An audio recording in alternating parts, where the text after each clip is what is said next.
ಒಂದು ದಿನ ಒಂದು ಫ್ಯಾಮಿಲಿಗೆ ಒಂದು ಕೆಟ್ಟೋಗಿರೋಂತ ರೇಡಿಯೋ ಸಿಗುತ್ತೆ. ಅದನ್ನ ರಿಪೇರಿ ಮಾಡಿ ಆನ್ ಮಾಡಿದಾಗ ಅದರಿಂದ ಒಂದು ಮ್ಯೂಸಿಕ್ ಬರುತ್ತೆ. ಆ ರೇಡಿಯೋನ ಆನ್ ಮಾಡಿರೋದ್ರಿಂದ ಇವ್ರ ಮನೆಯಲ್ಲಿ ವಿಚಿತ್ರವಾಗಿ ಏನೇನು ನಡೆಯೋಕೆ ಶುರುವಾಗುತ್ತೆ. ಇದರ ಹಿಂದೆ ಏನ್ ಕಾರಣ ಇದೆ, ಆ ರೇಡಿಯೋದಲ್ಲಿ ಬರುವಂತ ಮ್ಯೂಸಿಕ್ ನ ಕೇಳಿದ್ರೆ ಯಾಕೆ ಪ್ರಾಬ್ಲಮ್ಸ್ ಗಳು ಉಂಟಾಗುತ್ತೆ, ಇದೇ ಒಂದು ಪ್ರಾಬ್ಲಮ್ಗೆ ಈ ಮೂವಿಯ ಫ್ಯಾಮಿಲಿ ಎಂತಕ್ಕೆ ಸಿಗಾಕೋತು ಅಂತ ಇವತ್ತು ನಾವು ಈ ಮೂವಿ ನೋಡೋಣ. ಅಂದಾಗೆ ಈ ಮೂವಿ ಹೆಸರು ಸೌಂಡ್ ಆಫ್ ಸೈಲೆನ್ಸ್ ಅಂತ. ಮತ್ತೆ ಹಾಗೆ ರೀಸೆಂಟ್ ಆಗಿ ನಾನು ಲೈಟ್ ಇಯರ್ಸ್ ಅಂತ ಒಂದು ಮೂವಿನ ಎಕ್ಸ್ಪ್ಲೇನ್ ಮಾಡಿದ್ದೀನಿ. ಇದು ಕೂಡ ತುಂಬಾ ಚೆನ್ನಾಗಿದೆ. ನೀವು ಇನ್ನೂ ಯಾರಾದ್ರೂ ಈ ಮೂವಿ ನೋಡಿಲ್ಲ ಅಂದ್ರೆ ಎಂಡ್ ಸ್ಕ್ರೀನ್ ಬರುತ್ತೆ, ಹೋಗಿ ನೋಡಿ. ಇನ್ನು ಯಾರು ನಮ್ಮ ಚಾನೆಲ್ ಸಬ್ಸ್ಕ್ರೈಬ್ ಮಾಡ್ಕೊಂಡಿಲ್ಲ ಅಂದ್ರೆ ಪ್ಲೀಸ್ ಸಬ್ಸ್ಕ್ರೈಬ್ ಮಾಡ್ಕೊಳ್ಳಿ. ಹಾಗೆ ಈ ವಿಡಿಯೋ ಒಂದು ಲೈಕ್ ನ ಮಾಡಿ. ಸರಿ, ಕಥೆ ಒಳಗಡೆ ಹೋಗೋಣ ಬನ್ನಿ. ಮೂವಿಯ ಓಪನಿಂಗ್ ಸೀನಲ್ಲಿ ನಾವು ಪೀಟರ್ ಅನ್ನೋ ಒಬ್ಬ ವ್ಯಕ್ತಿನ ನೋಡ್ತೀವಿ. ಇವನು ಹಳೆ ವಸ್ತುಗಳನ್ನೆಲ್ಲ ಒಂದು ಸ್ಟೋರ್ ರೂಮ್ ಅಲ್ಲಿ ಎತ್ತಿಡ್ತಾ ಇರ್ತಾನೆ. ಹಾಗೆ ಎತ್ತಿಡ್ತಿರ್ಬೇಕಾದ್ರೆ ಇವನ್ಗೊಂದು ಹಳೆ ರೇಡಿಯೋ ಸಿಗುತ್ತೆ. ಬಟ್ ಆದ್ರೆ ಇದು ವರ್ಕ್ ಆಗ್ತಾ ಇರೋದಿಲ್ಲ.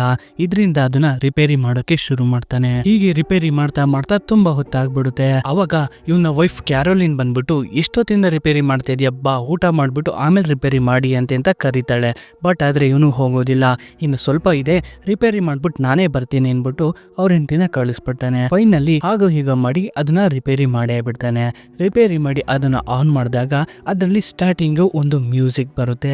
ಅದಾದ್ಮೇಲೆ ಆ ಒಂದು ರೇಡಿಯೋದೊಳಗೆ ಒಂದು ಹುಡುಗಿ ಶಬ್ದ ಮಾಡಬೇಡ, ಅವನು ಎದ್ದು ಬಿಡ್ತಾನೆ ಅಂತ ಒಂದು ಮಾತು ಇವನಿಗೆ ಕೇಳಿಸುತ್ತೆ. ಇದರಿಂದ ಒಂದ್ ನಿಮಿಷ ಭಯನೇ ಆಗ್ಬಿಡುತ್ತೆ ಇವನ್ಗೆ. ಅದಾದ್ಮೇಲೆ ಮತ್ತೆ ಇವನು ಆ ರೇಡಿಯೋನ ಆನ್ ಮಾಡ್ತಾನೆ.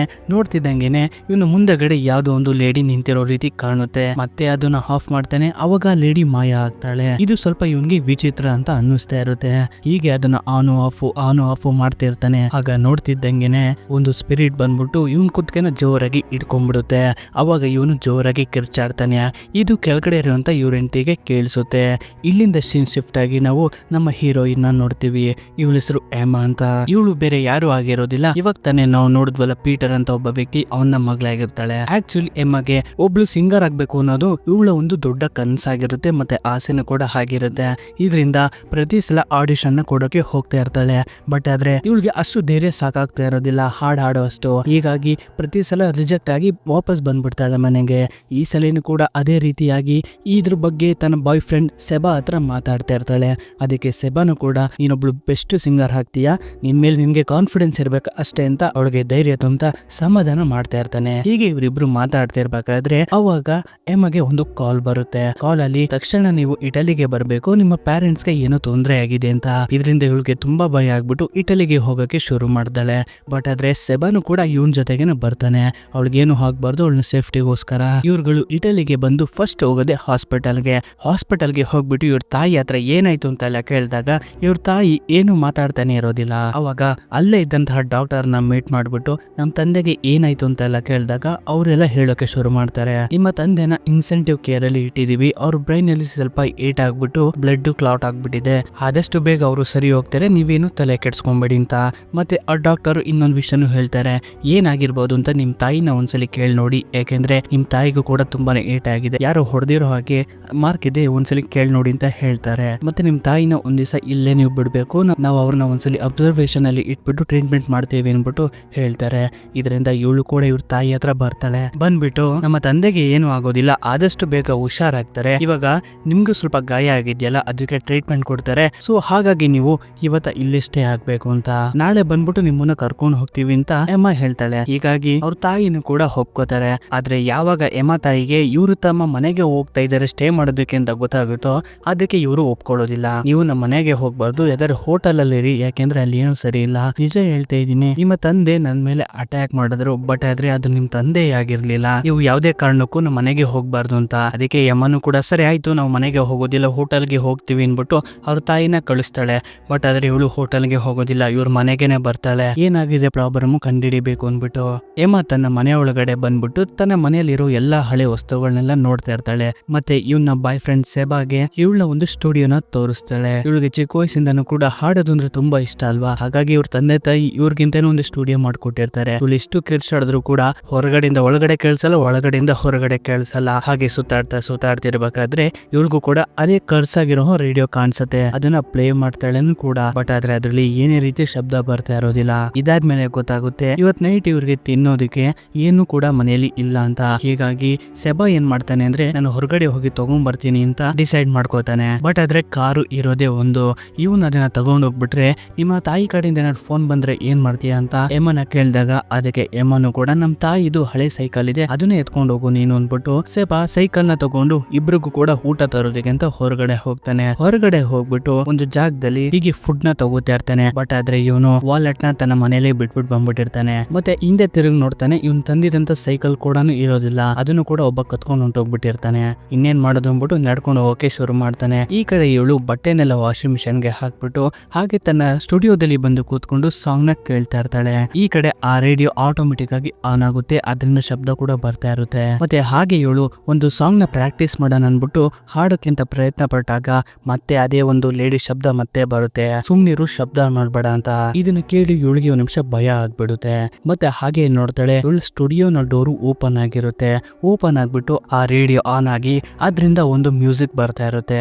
ಹೀಗಾಗಿ ಇವಳು ಆ ರೇಡಿಯೋ ಹತ್ರ ಹೋಗ್ತಾಳೆ.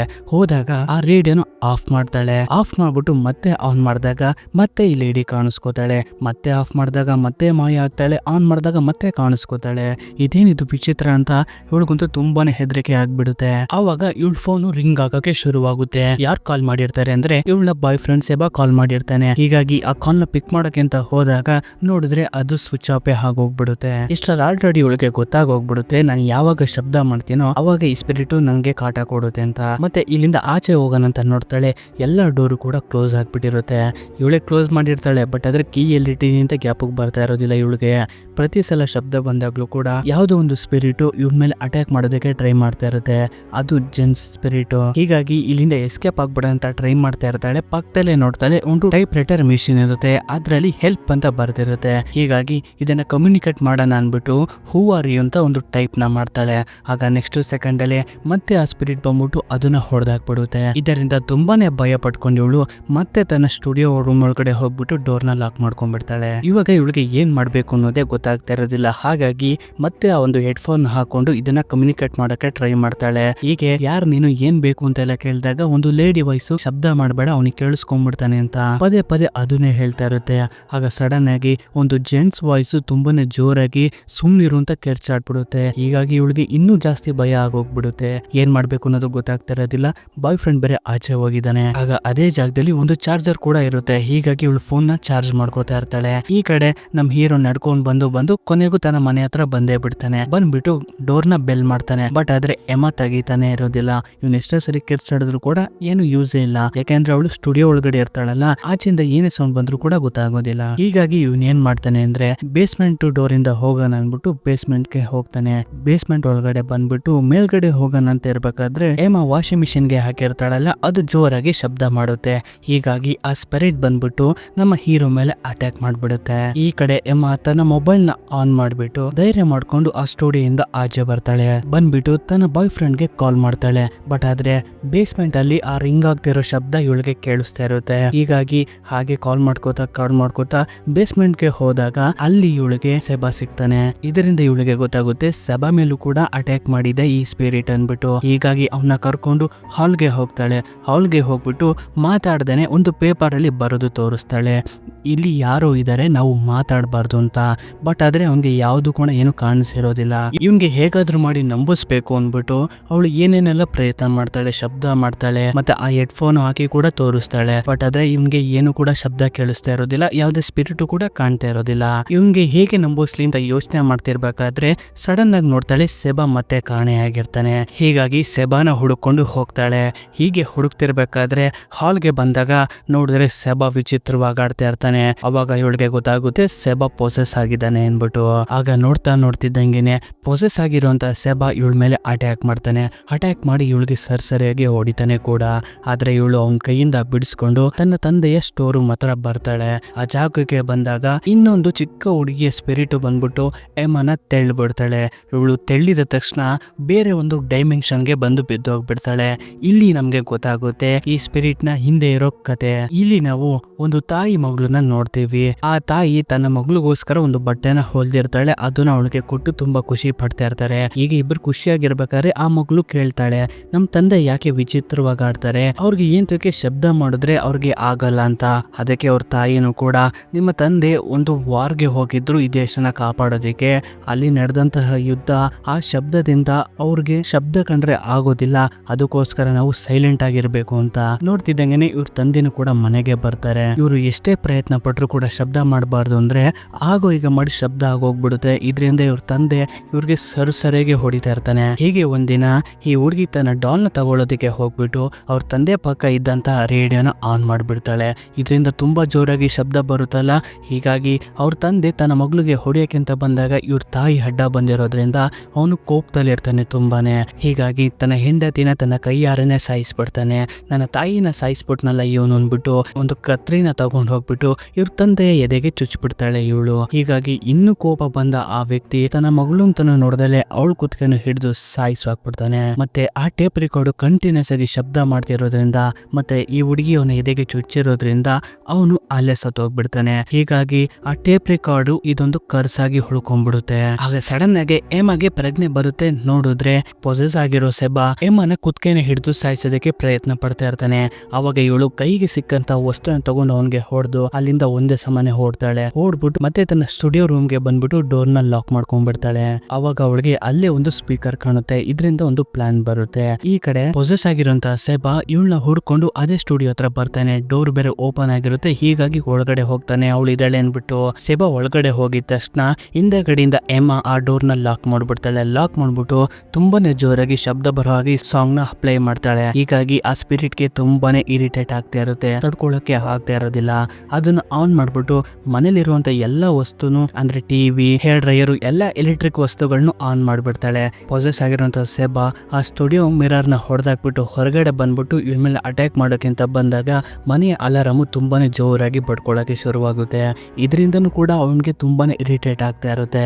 ಬಟ್ ಆದ್ರೆ ಸಡನ್ ಆಗಿ ಆ ಮನೆಯ ಎಲೆಕ್ಟ್ರಿಸಿಟಿ ಹೊರಟೋಗ್ಬಿಡುತ್ತೆ.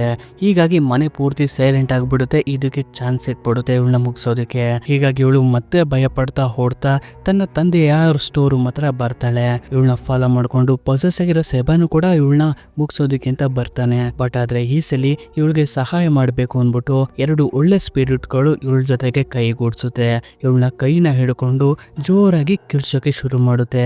ಅವ್ರ ಜೊತೆಗೆ ಇವಳು ಕೂಡ ಜೋರಾಗಿ ಕಿರ್ಸ್ತಾಳೆ. ಇದರಿಂದ ತುಂಬಾನೇ ಶಬ್ದ ಉಂಟಾಗುತ್ತೆ. ಈ ಶಬ್ದನ ಆ ಸ್ಪಿರಿಟ್ ಕೈಲಿ ಕಂಟ್ರೋಲ್ ಮಾಡೋದಕ್ಕೆ ಆಗೋದಿಲ್ಲ, ಅದನ್ನ ಸಹಿಸ್ಕೊಳ್ಳೋಕೆ ಆಗ್ತಾ ಇರೋದಿಲ್ಲ. ಹೀಗಾಗಿ ಅದು ಅಲ್ಲೇ ಸರ್ವನಾಶ ಆಗೋಗ್ಬಿಡುತ್ತೆ.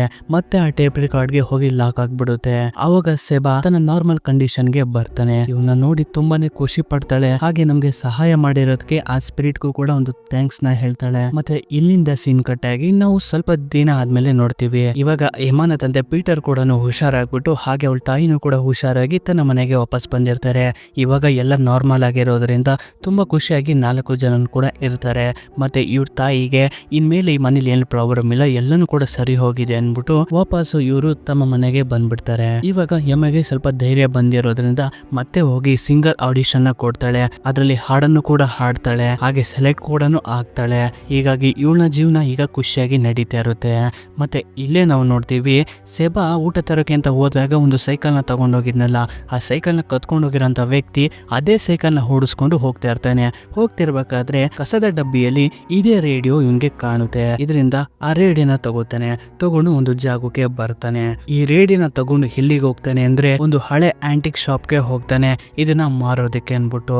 ಅಲ್ಲಿ ಇದ್ದಂತ ಒಂದು ಲೇಡಿನೂ ಕೂಡ ಇದು ತುಂಬಾನೇ ಹಳೆಯದಾಗಿರೋದ್ರಿಂದ ಅದನ್ನ ಖರೀದಿನೂ ಕೂಡ ಮಾಡ್ಕೋತಾಳೆ. ಖರೀದಿ ಮಾಡ್ಕೊಂಡು ಅದನ್ನ ಪ್ಲೇ ಮಾಡ್ತಾಳೆ. ಬಟ್ ಆದ್ರೆ ಅದರ ಒಳಗಡೆಯಿಂದ ಯಾವುದೇ ರೀತಿಯ ಶಬ್ದ ಬರೋದಿಲ್ಲ. ಹೀಗಾಗಿ ಅದನ್ನ ಎತ್ತಿ ಸೈಡ್ಗೆ ಇಕ್ಬಿಡ್ತಾಳೆ. ಸೈಡ್ಗೆ ಇಕ್ಕಿ ಮತ್ತೆ ಇವಳು ಇನ್ನೊಂದು ಪೇಂಟಿಂಗ್ ನ ಪರ್ಚೇಸ್ ಮಾಡಿರ್ತಾಳೆ. ಅದು ತುಂಬಾ ಹಳೆ ಕಾಲದ್ದೇನೆ. ಅದನ್ನ ಓಪನ್ ಮಾಡ್ಬಿಟ್ಟು ಅದ್ರದ್ದು ಫೋಟೋ ಹೊಡೆದ್ಬಿಟ್ಟು ಎತ್ತಿಕ್ತಾಳೆ. ಎತ್ತಿಕ್ಬಿಟ್ಟು ಹಾಗೆ ತನ್ನ ಕೆಲಸದಲ್ಲಿ ಬ್ಯುಸಿ ಆಗಿ ಇರ್ತಾಳೆ. ಆಗ ನಾವು ನೋಡ್ತೀವಿ ಆ ಪೇಂಟಿಂಗ್ ಒಳಗಡೆಯಿಂದ ಯಾವುದೋ ಒಂದು ಆತ್ಮ ಇವಳ ಹತ್ರ ಬರ್ತಾ ಇರುತ್ತೆ. ಆಗ ಸಡನ್ ಆಗಿ ಒಂದು ಶಬ್ದ ಆಗುತ್ತೆ. ಏನಂತ ತಿರುಗಿ ನೋಡ್ತಾಳೆ, ಆ ಪೇಂಟಿಂಗು ಕೆಳಗಡೆ ಬಿದ್ದೋಗ್ಬಿಟ್ಟಿರುತ್ತೆ. ಹೀಗಾಗಿ ಅದನ್ನ ಮೇಲ್ಗಡೆ ಎತ್ತಿಕ್ಬಿಟ್ಟು ಅದ್ರ ಮೇಲ್ಗಡೆ ಬಟ್ಟೆ ಹೊಚ್ಚಿರ್ತಾಳಲ್ಲ ಅದನ್ನ ತೆಗೆದು ನೋಡ್ತಾಳೆ. ಅದರ ಒಳಗಡೆ ಆ ಒಂದು ಲೇಡಿಯ ಚಿತ್ರನೇ ಇರೋದಿಲ್ಲ. ಇವಾಗ ಇವಳ ಸುತ್ತಮುತ್ತನೂ ಕೂಡ ಒಂದು ಪ್ಯಾರಾನಾರ್ಮಲ್ ಆಕ್ಟಿವಿಟಿ ಶುರುವಾಗುತ್ತೆ. ಆಗ ನೋಡ್ತಿದ್ದಂಗೆನೆ ಆ ಫೋಟೋ ಒಳಗಡೆಯಿಂದ ಒಂದು ಕೈ ಬಂದ್ಬಿಟ್ಟು ಇವಳನ್ನ ಒಳಗಡೆಗೆ ಹೇಳ್ಕೊಂಡ್ಬಿಡುತ್ತೆ. ಇಲ್ಲಿಗೆ ಈ ಮೂವಿ ಮುಗಿಯುತ್ತೆ. ಇವಾಗ ನಾವು ನೋಡಿರೋ ಈ ಪೇಂಟಿಂಗ್ ಕೂಡ ಒಂದು ಕರ್ಸ್ ಆಗಿದೆ, ಒಂದು ಶಾಪಕ್ಕೆ ಒಳಗಾಗಿದೆ. ಈ ಒಂದು ಪೇಂಟಿಂಗ್ ಮೇಲೇನು ಕೂಡ ಒಂದು ಮೂವಿ ಬರ್ಬಹುದು ಅಂತ ಹೇಳಿದ್ದಾರೆ. ನೋಡೋಣ ಇದ್ರ ಪಾರ್ಟ್ 2 ಏನಾರ ಬಂದ್ರೆ ನಾನು ಎಕ್ಸ್ಪ್ಲೇನ್ ಮಾಡ್ತೀನಿ. ಸೊ ಹೇಗಿತ್ತು ಮೂವಿ? ಇಷ್ಟ ಆಯ್ತಾ? ಇಷ್ಟ ಆದ್ರೆ ಒಂದು ಲೈಕ್ ಮಾಡಿ, ಇಷ್ಟ ಆಗಿದೆ ಅಂದ್ರೆ ಡಿಸ್ಲೈಕ್ ಮಾಡಿ, ಪರವಾಗಿಲ್ಲ. ಮುಂದೆ ಸಲ ನಿಮ್ಗೆ ಇಷ್ಟ ಆಗೋದ್ರೆ ಇನ್ನೊಂದು ಮೂವಿ ತಗೊಂಡ್ಬರ್ತೀನಿ. ಅದಕ್ಕೋಸ್ಕರ ನೀವು ಮಾಡ್ಬೇಕಾಗಿರೋದಿಷ್ಟೇ, ನಮ್ಮ ಚಾನೆಲ್ ನ ಸಬ್ಸ್ಕ್ರೈಬ್ ಮಾಡಿಟ್ಕೊಳ್ಳೋದೊಂದೇ. ಇದೇ ರೀತಿ ಇಂಟ್ರೆಸ್ಟಿಂಗ್ ಆಗಿರೋ ಮೂವಿಗಳನ್ನ ನೋಡ್ಬೇಕನ್ಸಿದ್ರೆ ನಮ್ಮ ಚಾನೆಲ್ ನ ಒಂದ್ಸಲಿ ವಿಸಿಟ್ ಮಾಡಿ ನೋಡ್ರಪ್ಪ. ಸರಿ, ಮುಂದಿನ ವಿಡಿಯೋ ಜೊತೆ ನಿಮ್ಮನ್ನ ಎಂಟರ್ಟೈನ್ಮೆಂಟ್ ಮಾಡೋಕೆ ಮತ್ತೆ ಬರ್ತೀನಿ. ಅಲ್ಲಿವರೆಗೂ take care, love you all.